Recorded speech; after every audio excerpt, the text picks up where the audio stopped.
नमस्कार, मनी गुरु की इस खास पेशकश में आप सभी का स्वागत है। मैं हूं स्वाति रायना। 60 के बाद ठाठ करनी है तो आपको जितनी जल्दी हो सके रिटायरमेंट प्लानिंग शुरू कर देनी चाहिए। कुछ लोग तो अपने पीएफ योगदान को ही रिटायरमेंट की तैयारी मान लेते हैं, लेकिन जिस तेजी से महंगाई और अन्य खर्चे बढ़ रहे हैं उस हिसाब से जरूरी है निवेश स्ट्रैटेजी बनाना। आज जानेंगे रिटायरमेंट के बाद इक्विटी निवेश जरूरी क्यों है, कहां पर कैसे निवेश किया जा सकता है जिससे कि आप 60 के बाद भी कमा सकते हैं मुनाफा। हमारे साथ दो बेहद ही खास मेहमान हैं, उनका परिचय करा देते हैं। Anil Chopra, group director financial wellbeing, Bajaj Capital, और Vikaspuri, head west zone complete circle consultants. Anil ji और विकास, आप दोनों का बहुत स्वागत करते हैं आज मनी गुरु के इस खास कार्यक्रम में।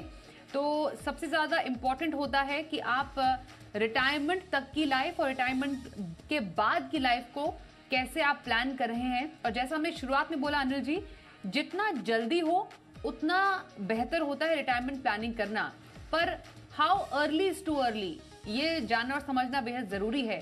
तो रिटायरमेंट प्लानिंग की नींव कब रखी जाए? देखिए, हमारा तो ये कहना है कि जैसे ही आपके करियर की शुरुआत हो, पहली ही तनख्वाह में से कुछ पैसे जो है आपको अलग कर देने चाहिए रिटायरमेंट प्लानिंग के लिए। तो जैसे कि प्रोविडेंट फंड हो गया या कोई आरडी हो गई या पीपीएफ अकाउंट हो गया, तो उससे जो है आपकी जो रिटायरमेंट के बाद की लाइफ है वो गोल्डन ईयर्स नहीं डायमंड ईयर्स हो जाएगी। जितनी जल्दी शुरुआत की जाए उतना बेहतर रहेगा, क्योंकि आपको पावर ऑफ कंपाउंडिंग का बेनिफिट मिलेगा और लंबे पीरियड में आप काफी धन संचय कर पाएंगे और साथ ही में बढ़ती हुई मार्केट्स के भी आपको बेनिफिट मिलेंगे। तो उसका सीधा सा उत्तर तो यही है कि जल्दी से जल्दी, यानी कि पहली ही तनख्वाह से। लेकिन स्वाति, हमने पीछे एक सर्वे किया था और ये पाया कि 50 साल की उम्र जिनकी हो गई है, 70% लोग ऐसे हैं उन्होंने रिटायरमेंट प्लानिंग के बारे में भी सोचा भी नहीं है। तो देखिए, ये है सिचुएशन जो ग्राउंड पे है कि बहुत सारे लोग रिटायरमेंट से 10 साल सिर्फ दूर हैं, लेकिन उन्होंने अभी तक, जैसे आपने शुरू में बोला कि वो सोचते हैं कि प्रोविडेंट फंड से गुजारा हो जाएगा या थोड़ी बहुत जो पेंशन मिलेगी या बच्चे हमारे कमा रहे हैं तो वो हमारा ध्यान रख लेंगे। लेकिन ये सब भ्रांतियां होती हैं, ये सब गलतियां होती हैं। इनका काफी बड़ा भुगतान बाद में करना पड़ता है जब आप पाते हैं कि रिटायर तो आप 60 से हो गए, लेकिन रिटायर आप जॉब से हुए हैं, जिंदगी से नहीं हुए हैं। जिंदगी तो आपकी हो सकता है 90-100 साल तक आपको लेके जाए। ऐसा ना हो कि पैसे खत्म हो जाएं और आप अपनी लाइफ को अच्छे से एंजॉय ना कर पाए, या अगर कोई मेडिकल एक्सपेंसेस की जरूरत पड़ गई तो उसके लिए पैसे नहीं है, या और जो जरूरी, जो इन्फ्लेशन की वजह से खर्चे बढ़ गए हैं तो आपकी जो रकम जोड़ी है वो कम पड़ गई है। इसके लिए ये बहुत जरूरी है कि आप अपनी रिटायरमेंट की एज को तय करें कि कब रिटायर होंगे, उसकी बैकवर्ड कैलकुलेशन करके जितनी जल्दी से जल्दी हो सके, और जैसे हमने पहले बोला कि अपनी पहली तनख्वाह में से ही कुछ कुछ रकम जोड़नी शुरू कर दें रिटायरमेंट के लिए, तब आप अपने आप को तैयार पाएंगे रिटायरमेंट के बाद की लाइफ को एंजॉय करने के लिए। बिल्कुल, तो ये जरूरी है कि आप तैयारी कब कर रहे हैं और कैसे कर रहे हैं, और कैसे करने से भी ज्यादा इंपॉर्टेंट है कब करें। जैसा अनिल जी ने बताया कि उन्होंने पाया कि कई लोग तो अपने 50 साल, मतलब जो 50 उम्र तक के लोग हैं वो तक अपने रिटायरमेंट प्लानिंग के बारे में नहीं सोचते हैं। तो जो प्री रिटायरमेंट स्टेज है विकास, उसमें जो निवेश स्ट्रैटेजी हो ये समझना जरूरी है कि वो बनाई कैसे जाए। हम यूजुअली सीधे अगर मुद्दे पर आए तो लोग यही जानना चाहते हैं कि हमें रिटायरमेंट प्लानिंग जैसे गोल के लिए निवेश कहाँ करना चाहिए, कैसे ऐसे इंस्ट्रूमेंट्स हैं जो कि रिटायरमेंट तक हमें अच्छा एक वेल्थ क्रिएट करके दे सकते हैं। धन्यवाद स्वाति। स्वाति, एक कहावत है कि money is not God but money is not less than God also. क्या है कि रिटायरमेंट, जैसा अनिल जी ने बोला कि जब आप करियर शुरू कर रहे हैं तब से ही आप अपने रिटायरमेंट प्लानिंग शुरू कर दीजिए। बट हाँ, एक डिफरेंट लाइफ साइकिल जो रहता है उसके बेसिस पे आप अपना जो प्रेपरेशन है रिटायरमेंट के लिए वो आपको बहुत पहले से शुरू कर देनी चाहिए। लेकिन प्रोडक्ट ओरिएंटेड जब अप्रोच की बात आती है तो मे बी जब यंग है तो आप थोड़ा एग्रेसिव अप्रोच ले सकते हैं, इक्विटी हैवी पोर्टफोलियो बना सकते हैं। बट जैसे जैसे रिटायरमेंट की एज आने वाली हो उसके पहले आपके पोर्टफोलियो का इक्विटी कंपोनेंट थोड़ा कम होना चाहिए, लेकिन जीरो नहीं होना चाहिए। May be 60 to 70% pre retirement age तक आपको आ जाना चाहिए। उसके बाद पोर्टफोलियो जनरली आपका मल्टी कैप स्ट्रेटजीज इंट्रोड्यूस हो जानी चाहिए थोड़ी ज्यादा, या बैलेंस एडवांटेज फंड या इक्विटी सेविंग्स फंड की जो कैटेगरीज है, हाइब्रिड फंड की कैटेगरीज हैं, ये धीरे धीरे इंट्रोड्यूस होना शुरू हो जानी चाहिए। और by the time of retirement portfolio जो है वो आपका balanced advantage funds, equity savings fund और मल्टी कैप फंड्स के थ्रू बिल्ड करना चाहिए ताकि रिस्क कंपोनेंट ज्यादा हो। लेकिन टैक्स लायबिलिटी रिड्यूस करने के लिए इस तरीके के जो फंड रहेंगे वो टैक्स लायबिलिटी भी कम रखेंगे और पोर्टफोलियो को अच्छा यील्ड देंगे जो कि इन्फ्लेशन को बीट कर सकता है। तो ऐसे जो आपने कैटेगरीज बताई, बैलेंस एडवांटेज हो गया, आर्बिट्राज है, लो ड्यूरेशन, वैसे कौन से फंड्स हो सकते हैं विकास उसमें? जैसे for example Kotak equity savings fund एक अच्छा फंड है, जो कि आपको एक एफडी की काइंड ऑफ रिटर्न है, वो इस तरह की रिटर्न लॉन्ग टर्म अगर एवरेज देखेंगे तो उससे थोड़ा बेहतर ही जनरेट करके दे सकता है, और टैक्सेशन उसका इक्विटी का अकाउंट होता है। तो जहां पे आपको एफडी 30% टैक्स ब्रैकेट में आ जाते हैं, वहां पे ये स्ट्रेट अवे आपका 10% कैटेगरी में आता है। Same is the case with balance advantage categories, same is the case with aggressive hybrid funds. So ये जो fund ICICI Pru balance advantage fund एक बहुत अच्छा बैलेंस एडवांटेज फंड है। उसी तरीके से अगर आप देखेंगे तो मेरे का मल्टी कैप फंड हो गया, या ICICI Pru multi cap fund, या एसबीआई मल्टी कैप फंड। तो इस तरीके से ये मल्टी कैप स्ट्रैटेजीज हो गई, और आपका जो बैलेंस एडवांटेज कैटेगरी होगी, इनमें से कुछ अच्छे फंड है जो आपके पोर्टफोलियो का हिस्सा बन सकते हैं। जी अनिल जी, आपकी नजर में रिटायरमेंट प्लानिंग का जो बास्केट है उसमें कौन सी कैटेगरीज होनी चाहिए? और हम यहाँ पर सिर्फ म्यूचुअल फंड्स की बात नहीं कर रहे हैं, एक जो ट्रेडिशनल इन्वेस्टमेंट ऑप्शंस है उसका भी सहारा लेना बेहद जरूरी हो जाता है। तो आपकी नजर में रिटायरमेंट के सफर तक पहुंचने के लिए आपको मिक्स ऑफ बोथ, कहते हैं ना, best of both the worlds होना बेहद जरूरी है। तो वो कौन कौन से ऑप्शंस हैं? हाँ देखिए, पहले भी कई दफा हमने इस प्रोग्राम में बताया कि 4 महत्वपूर्ण विकल्प हैं हर एक इंसान के सामने अपनी प्री रिटायरमेंट और रिटायरमेंट के बाद की लाइफ को भी सुहावना सफर बनाने के लिए। ये 4 क्या हैं? ये है डेट, इक्विटी, गोल्ड और रियल एस्टेट। और इन चारों का क्या अनुपात होना चाहिए, वो आपकी उम्र के साथ बदलता जाता है। पहले जहां तक बात कर रहे हैं डेट की, तो डेट में आ जाते हैं public provident fund, post office की मंथली इनकम स्कीम, आपकी अपनी कंपनी का ईपीएफ, या फिर कुछ लोग थोड़ा बहुत बैंक एफडी में भी कर लेते हैं, आरडी भी कर लेते हैं। इसके बाद जब रिटायरमेंट नजदीक आ जाती है तो फिर सीनियर सिटीजन सेविंग स्कीम वगैरह और दूसरी कुछ पेंशन स्कीमें भी आ जाती हैं। जो इक्विटी है उसकी तो अभी विकास जी ने बड़ी लंबी लिस्ट बताई। इक्विटी में निवेश करने का जो बेहतरीन तरीका है वो है through SIP, systematic investment plan. उसमें भी हमारी सलाह ये रहती है कि आप अपनी कुल जो अमाउंट जो आपने सिप में करना है उसको आप 5 तरह की सिपों में बांटिए बराबर बराबर, ताकि आपको इकोनॉमी के सारे सेक्टर्स का बेनिफिट मिले। और वो 5 कौन सी हैं? वो हैं 2 लार्ज कैप होनी चाहिए, एक होनी चाहिए मिड कैप, एक होनी चाहिए मल्टी कैप, और जो 5वीं सिप है वो आपके पसंद की कोई भी थीम हो सकती है, जैसे कि इंटरनेशनल इक्विटी फंड, या बैलेंस, या स्मॉल कैप फंड, या इंडेक्स फंड, या वैल्यू फंड वगैरह। और फिर तीसरा जो है गोल्ड।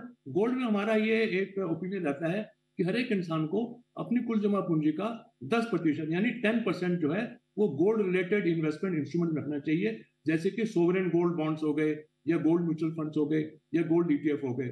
और जहां तक प्रॉपर्टी की बात है तो हर एक को अपने सपनों का घर अपने हिसाब से ही बनाना चाहिए। उसका भी रूल ये है कि आपकी जो टेक होम सैलरी है, ईएमआई उसकी 30% से ज्यादा नहीं होनी चाहिए। अब मैं स्वाति सबसे महत्वपूर्ण बात बता देता हूँ कि इसमें अनुपात क्या होना चाहिए। बड़ा सिंपल सा एक फार्मूला है कि 100 में से अपनी उम्र घटाइए, उतने % आपको लगाने हैं इक्विटी में। तो मान लीजिए आपकी उम्र अभी 30 साल की है, तो 70% आपकी सेविंग पे जाना चाहिए इक्विटी में through mutual fund SIPs, 10% gold में जो हमने अभी बताया आपको, और बाकी 20% जो है वो डेट में, यानी कि प्रोविडेंट फंड, पोस्ट ऑफिस स्कीमों में। लेकिन अगर आपकी उम्र 50 साल की हो गई है, तब आपको इक्विटी में निवेश घटा के 100 - 50 50% पे कर देना चाहिए, 10% गोल्ड में और बाकी 40% में। लेकिन अगर आप रिटायरमेंट नजदीक आ गए हैं, 60 साल की आपकी उम्र हो गई है, तब भी आपको इक्विटी से मुंह नहीं मोड़ना चाहिए। तब भी आपको 40%, 100 - 60, कम से कम, उससे ज्यादा भी नहीं कम भी नहीं, इक्विटी में एक अच्छा सा पोर्टफोलियो बना के म्यूचुअल फंड का, तरह तरह की स्कीमों का, जैसे विकास जी ने बताया, मैंने भी बताया, वो 10% गोल्ड में और बाकी 50% डेट में बढ़ जाना चाहिए। इवन तो हम कहते हैं कि अगर कोई आपके फैमिली में बुजुर्ग हैं जो ऑलरेडी रिटायर हो गए हैं, जो 80 साल के हो गए हैं, वो भी कम से कम 100 साल तक जिएंगे, उनको भी 100 - 80, 100 में से 80 घटाइए, 20% रखना चाहिए उनको इक्विटी म्यूचुअल फंड्स में तरह तरह के, 10% गोल्ड में और 70% जो है वो डेट में, यानी कि provident fund, bonds, FD, post office की स्कीमें। तो हमारा ये मानना है स्वाति कि अगर आप अनुशासन के साथ, धैर्य के साथ, इस तरीके से जो हमने आपको एक फॉर्मूला बताया, इक्विटी में लगातार बने रहेंगे लेकिन कम करते जाएंगे अनुपात उसका, डेट में धीरे धीरे बढ़ाते जाएंगे, और गोल्ड में रखेंगे बरकरार 10%, तो हमारा ये मानना है कि आपको आर्थिक निर्वहन मिल सकता है। आपकी जो फिनेंशियल जो फिटनेस है वो बहुत इंप्रूव हो सकती है, आपकी फाइनेंशियल इम्यूनिटी स्ट्रांग हो सकती है, आपके पोस्ट रिटायरमेंट लाइफ जो है वो नॉट ओनली वो लंबे बनेंगे, बस वो सुखमयी होंगे, बहुत ही केयर फ्री होंगे, वरी फ्री होंगे और आपको जीने का लुत्फ आएगा, ऐसा हमारा मानना है। एब्सोल्युटली, बिल्कुल सर। आइए अब जरा आते हैं कि जब हम रिटायरमेंट के बाद बेसिकली ये चाह रखते हैं कि हमारे पास एक रेगुलर आय आए, तो उसका एक बेहतरीन तरीका सिस्टमैटिक विड्रॉल प्लान माना जाता है, काफ़ी जो फेमस है थ्रू म्यूचुअल फंड का रूट। तो विकास, सिस्टमैटिक विड्रॉल प्लान लोग करना तो चाहते हैं, लेकिन ये कंफ्यूज हो जाते हैं कि सिस्टमैटिक विड्रॉल प्लान कैसे किया जाए। मतलब जो ऑलरेडी जिस फंड में उनकी एसआईपी चल रही है, क्या उसी में एसडब्ल्यूपी करना शुरू कर दे? एक मुश्त पैसा आता है तो एसडब्ल्यूपी के लिए एक फंड में डाल दें। रिटायर होने पर कई लोगों को बल्क में पैसा मिलता है, ग्रेचुटी हो गया, पीएफ का पैसा हो गया, रिटायरमेंट के टाइम पे काफी सारा जो लमसम अमाउंट आता है वो किसी फंड में डालकर एसडब्ल्यूपी करनी चाहिए। इक्विटी से करें या फिर डेट से करें या फिर हाइब्रिड से करें? ये काफी ज्यादा पूछे जाने वाले सवाल होते हैं। तो बताइए सिस्टमैटिक विड्रॉल प्लान करने का सही तरीका क्या हो? स्वाति, कुछ वर्ष पहले क्या होता था कि डिविडेंड टैक्स फ्री होते थे, तो बहुत सारे जो रिटायरमेंट लोग जो हैं, जो रिटायर होते थे, उनका कॉर्पस जो होता था वो डिविडेंड पेइंग या डिविडेंड यील्डिंग फंड्स में बना के, और उनको रफली मंथली या क्वार्टरली बेसिस पे डिविडेंड आता था। अब क्योंकि डिविडेंड पूरा टैक्सेबल हो गया in the hands of investor, तो अभी ग्रोथ ओरिएंटेड ऑप्शंस में हम सजेस्ट करते हैं। तो ग्रोथ ओरिएंटेड ऑप्शंस में क्या होता है कि आपका एक पोर्टफोलियो का यील्ड रहता है। तो मान लीजिए बहुत ही कंजर्वेटिव अगर पोर्टफोलियो कोई बनाया है, तो उसकी 8 से 10% की एक कंजर्वेटिव अगर यील्ड रहती है, तो उसमें आप ये मान के चलिए कि आपकी जरूरत क्या है उसके हिसाब से। नेसेसरी नहीं है कि आपको पूरा पैसा विड्रॉ करना है। आप एक छोटा अमाउंट जो आपको बेयर मिनिमम रिक्वायरमेंट है, तो आप एसडब्ल्यूपी लगा सकते हैं, which is called systematic withdrawal plan. तो आप थोड़ा थोड़ा अमाउंट अपना डिसाइड करें। तो फॉर एग्जाम्पल, अगर किसी का पोर्टफोलियो ग्रो करता है 10% से, और उनका पोर्टफोलियो का वैल्यू है 1 करोड़, तो 10 लाख रुपया उनका साल की पोर्टफोलियो जो वैल्यू है वो बढ़ेगी। अब यदि उनको महीने के सिर्फ 30,000 रुपए चाहिए, तो उनको 3,60,000 रुपए में साल भर में उनका काम हो जाएगा। तो नॉट नेसेसरली कि उनको 10 लाख का विड्रॉ करना है। तो वो क्या करते हैं, 3,60,000 या 4 लाख के हिसाब से थोड़ा थोड़ा हर एक फंड से सिस्टमैटिक विड्रॉल लेने, चाहे वो मंथली या क्वार्टरली लेने। तो उसपे एक सिंपल स्लिप भर के उस फंड हाउस में डिपॉजिट करके अपने एडवाइजर के थ्रू उसको करिए। तो मंथली आप डेट डिसाइड कर लेते हैं कि इस डिसाइड को उतना पैसा मेरे अकाउंट में ऑटोमेटिकली क्रेडिट हो जाएगा, और फिर आप उसकी अवधि भी तय कर सकते हैं। आप सिस्टमैटिक विड्रॉल को रोक भी सकते हैं, किसी एग्जिस्टिंग को उसको रिवाइज भी कर सकते हैं। और यदि क्या होता है कि जैसे ब्रॉडर पिक्चर तो सर ने बताया, अनिल जी ने, कि किस तरीके से आपका पोर्टफोलियो बिल्ड होना चाहिए, किस तरीके से इक्विटी कंपोनेंट ये होना चाहिए। बट मैं थोड़ा सा ऐड करना चाहूंगा कि बहुत सारे सीनियर सिटीजन ऐसे भी होंगे जो एक अच्छे बिजनेस क्लास से बिलोंग करते हैं, या बहुत अच्छे किसी जॉब से या हायर सीनियर पोजीशन से रिटायर हुए हैं, और शायद उनका monthly expenses already taken care है और उनको उतना जरूरत नहीं है, और वो पैसा उनका लॉन्ग टर्म के लिए है। तो ये भी हो सकता है कि एक सीनियर सिटीजन का portfolio can be very aggressive, because अगर उनको लगता है कि ये पैसा मेरा नेक्स्ट जनरेशन के लिए है, तो हो सकता है वो सिस्टमैटिक विड्रॉल भी ना लें, और एग्रेसिव पोर्टफोलियो बना के वो अपने जनरेशन नेक्स्ट को असाइन करना चाहते हैं। तो वो पोर्टफोलियो जिसको आप बोलते हैं नॉन इनकम जनरेटिंग, जिसको रेगुलर इनकम वाला, वो ना होके मोर ऑफ ग्रोथ ओरिएंटेड भी हो सकता है। तो ये एक एक्चुअली बहुत ही क्लाइंट स्पेसिफिक या इन्वेस्टर स्पेसिफिक अप्रोच भी होती है कि हमारा प्रोफाइल क्या है, हमारे पैसे की जरूरत कितनी है, और उसके बेसिस पे फिर वो पोर्टफोलियो को बनाया जा सकता है, कि चाहे वो बहुत एग्रेसिव हो या बहुत ही कंजर्वेटिव हो जाए। सो सिस्टमैटिक विड्रॉल प्लान से होता क्या है कि जो टैक्स लाइबिलिटी है, जो जनरली डिविडेंड में 30% है या दूसरे डेट इंस्ट्रूमेंट्स में 30% तक जाती है, सो एसडब्ल्यूपी में वो फंड्स जो मैंने अभी आपको बताए थे, जैसे इक्विटी सेविंग्स हो गया, या बैलेंस एडवांटेज फंड्स हो गया, या मल्टी कैप या लार्ज कैप फंड हो गए, तो उनकी टैक्सेशन 1 साल के बाद में 10% हो जाती है। तो ऑब्वियसली आपके इन्वेस्टमेंट का जो एक रिटर्न, लिक्विडिटी और रिस्क कितना है, और उसके बाद में उसका टैक्स लाइबिलिटी क्या है, वो कितनी रिड्यूस कर सकते हैं, वो भी एक बहुत इंपॉर्टेंट है, स्पेशली जब एक रिटायरमेंट कॉर्पस, बड़ा कॉर्पस क्रिएट हो जाए। तो अनिल जी, एक छोटा सा जवाब मैं चाहूंगी क्योंकि इसी से रिलेटेड है। ये भी इंपॉर्टेंट जानना जरूरी है कि आप सिस्टमैटिक विड्रॉल प्लान अगर कर भी रहे हैं तो आपको पैसे निकालने कितने चाहिए। ऐसा तो नहीं है कि एक कुआं है और कुएं से हर महीने आपको पैसे मिले जा रहे हैं। आखिरकार आप भी का पैसा ग्रो होकर आपको मिल रहा है, तो उसका फॉर्मूला क्या होना चाहिए। अगर डेट से आपने सिस्टमैटिक विड्रॉल प्लान किया या इक्विटी से किया एसडब्ल्यूपी, तो निकालने की जो रेट होनी चाहिए उसको कैसे तय करें। हाँ, देखिए, अच्छा प्रश्न है ये, रोज ही हमसे तकरीबन पूछा जाता है, क्योंकि हम डेली बेसिस पे काफी क्लाइंट्स की रिटायरमेंट प्लानिंग करते हैं। हमारी सलाह ये रहती है कि जो भी पैसा आपका फ्यूचर के लिए आपने रिटायरमेंट के लिए बचा के रखा है, उसको आप एक अनुपात में डालें 3 तरह के फंड्स में, डेट फंड्स में, हाइब्रिड फंड्स में और इक्विटी फंड्स में। 20% डेट में, 60% हाइब्रिड में और 20% इक्विटी में। और हमारा अपना ये मानना है कि ऐसे करके अनुपात से अगर आप इन्वेस्ट करेंगे तो आपकी जो रिटर्न है वो 8 से 9% की आएगी। और अगर आप जो विड्रॉल का रेट है वो अगर 6% के करीब रखेंगे तो आप ये पाएंगे कि आपकी जो पूंजी है वो नहीं कम होगी। लोगों को ये होता है कि जो मेरी जोड़ी हुई रकम है, जो मेरा कॉर्पस है, वो ना कहीं कम हो जाए, कि ऐसा ना हो कि बाद में मेरे पैसे खत्म हो जाएं। तो उसके लिए उत्तर ये है कि तकरीबन 6% की जो दर पे अगर आप SWP स्टार्ट करते हैं और निवेश करते हैं, जैसे मैंने बताया 20% डेट, 60% हाइब्रिड, 20% इक्विटी में, तो आप ये पाएंगे कि आपकी जो ओरिजिनल पूंजी है वो बजाय कम होने के बढ़ती ही जाएगी।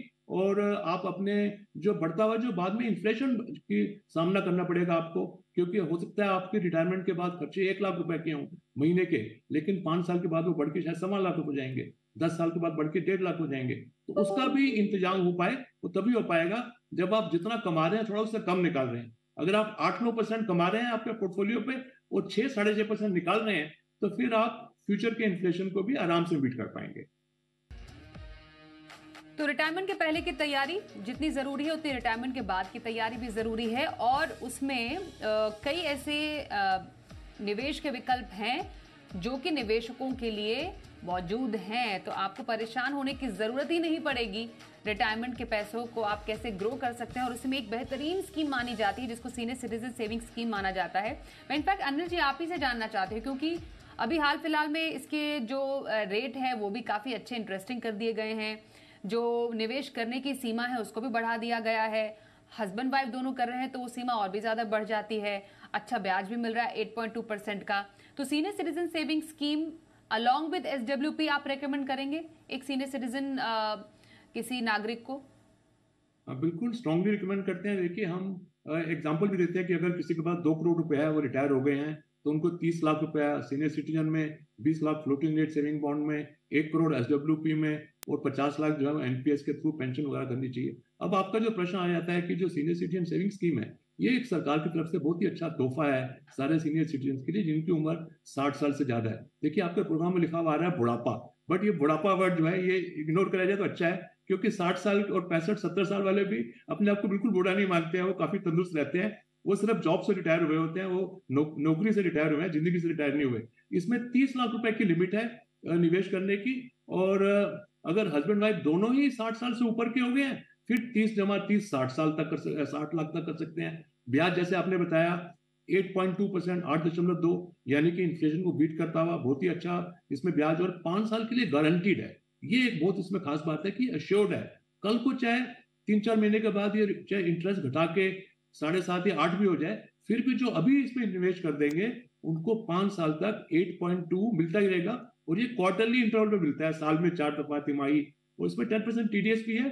लेकिन ये बहुत ही अच्छी स्कीम है। इसमें अगर आप बीच में निकलना चाहे, ये बहुत जरूरी है कि 1 साल तक तो इसमें बंदिश है, 1 साल के बाद आप निकल सकते हैं जब चाहे।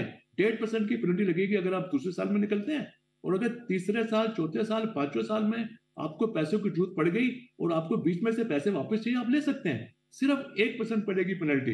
एग्जाम्पल, आपने 30 लाख रुपए लगाया, तीसरे साल आपको 20 लाख चाहिए, आपकी बेटी की शादी है, कुछ भी आपको जरूरत पड़ गई, तो आप ले सकते हैं। आपको मिलेंगे 19,80,000, लेकिन मिल जाएंगे आपको इमीडिएटली। तो ये बड़े फायदे हैं सीनियर सिटीजन सेविंग स्कीम के। इसके अलावा फ्लोटिंग रेट सेविंग बॉन्ड भी अच्छी स्कीम है स्वाति, उसका भी हम जिक्र करना चाहेंगे।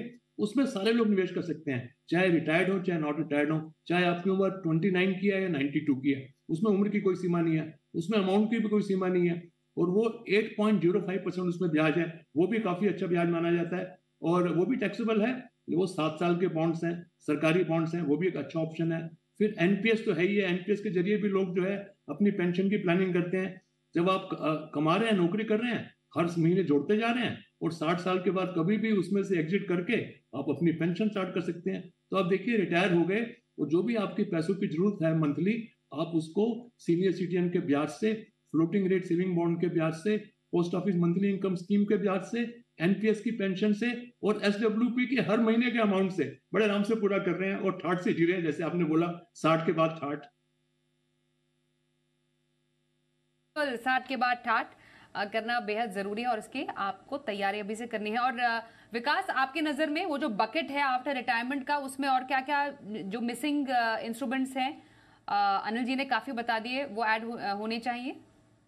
लगभग जो अनिल जी ने बोला यही इंस्ट्रूमेंट्स है। जैसे इन्होंने बोला कि आप अलग अलग एसेट क्लास जैसे डेट हो गया या इक्विटी हो गया या गोल्ड का भी आप जैसे इन्होंने जिक्र किया, गोल्ड जनरली एक हेज होता है टुवर्ड्स एनी अनसर्टेनिटी। बट मैं फिर से ये बोलना चाहूंगा कि हर एक निवेशक को अपना जो उनका प्रोफाइल है और उनकी जो रिक्वायरमेंट है मंथली, उसके हिसाब से आप अपना रेशो को डिसाइड करिए। क्योंकि जो अभी हम बोलते हैं वो एक जनरल बोलते हैं कि ये एक आइडियल मिक्स है, वो ideal mix may be a larger section of society या इन्वेस्टर्स के लिए ठीक है वो, लेकिन बहुत सारे ऐसे इन्वेस्टर होंगे जिनका रिस्क एपिटाइट और जिनकी रिक्वायरमेंट अलग अलग रहेगी, तो उसके बेसिस पे आप अपना रेशो को तय करिए। हो सकता है कि आपको बहुत डेट के हाई कंपोनेंट की जरूरत नहीं है और आपके पास वो लीवे है कि आप उसको इक्विटी कंपोनेंट में बढ़ा सकते हैं। सो आइडियली यही इंस्ट्रूमेंट्स हैं, बट इसमें आप अपनी जरूरत के हिसाब से करके देखिए कि मेरे बगल वाले ने या मेरे दोस्त ने या मेरे कलीग ने ऐसा किया तो मैं भी वही रेशो मेंटेन करके रखूंगा। आप अपना फैमिली का प्रोफाइल देखिए, आप अपनी रिक्वायरमेंट देखिए, पर्पस ऑफ मनी देखिए। जरूरत नहीं है तो उतने विड्रॉल्स लेने की जरूरत भी नहीं है, क्योंकि अगर आपको सीनियर सिटीजन सेविंग स्कीम से अच्छी एक इंटरेस्ट इनकम आ रही है तो एसडब्ल्यूपी में आप कम विड्रॉल करिए ताकि आपका पोर्टफोलियो ग्रो भी करे। So that is also very important. बिल्कुल। अनुज जी, आप कुछ कहना चाह रहे थे, बात पूरी कीजिए। कि आपके जो स्क्रीन पे आ रहा है ना, उसमें थोड़ी सी करेक्शन है।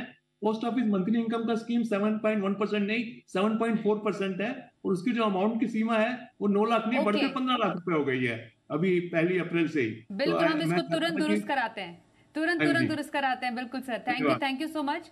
तो उसको तुरंत दुरुस्त कराते हैं। कुछ मिस्टेक यहाँ पर हो गई होगी। Post office monthly income scheme 7.4% है, ये ध्यान में रखने की जरूरत है।